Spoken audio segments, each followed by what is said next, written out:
বিপুল উৎসাহ উদ্দীপনার মধ্য দিয়ে বাংলাদেশ ফিজিক্স অলিম্পিয়াডের উদ্বোধন ও পুরস্কার বিতরণী অনুষ্ঠিত হয়।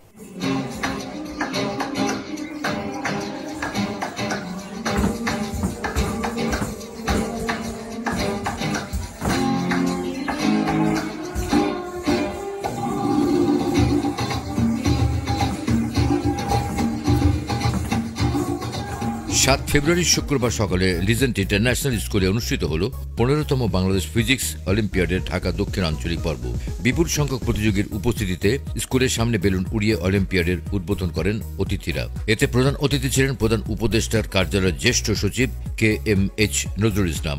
এ সময় আরও উপস্থিত ছিলেন বাংলাদেশ ফিজিক্স অলিম্পিয়াড কমিটির ভাইস চেয়ারম্যান খ্যাতিমান পদার্থবিদ প্রফেসর ডক্টর M আরশাদ মোমেন, বাংলাদেশ ফিজিক্স অলিম্পিয়াড কমিটির সাধারণ সম্পাদক FA Jahangir Masud, legend international স্কুলের ডিরেক্টর একাডেমি মোহাম্মদ শাহরিয়ার পারভেজ সহ অনেকেই। ফিজিক্স অলিম্পিয়াডের উদ্দেশ্যটা হচ্ছে এই বিজ্ঞানের এই আগ্রহটা তৈরি করা। পদার্থবিজ্ঞান হচ্ছে সমস্ত বিজ্ঞানের মাথা, তো এই যাদের পদার্থবিজ্ঞানের চর্চা হয় তারা বিজ্ঞানের চর্চা হয়।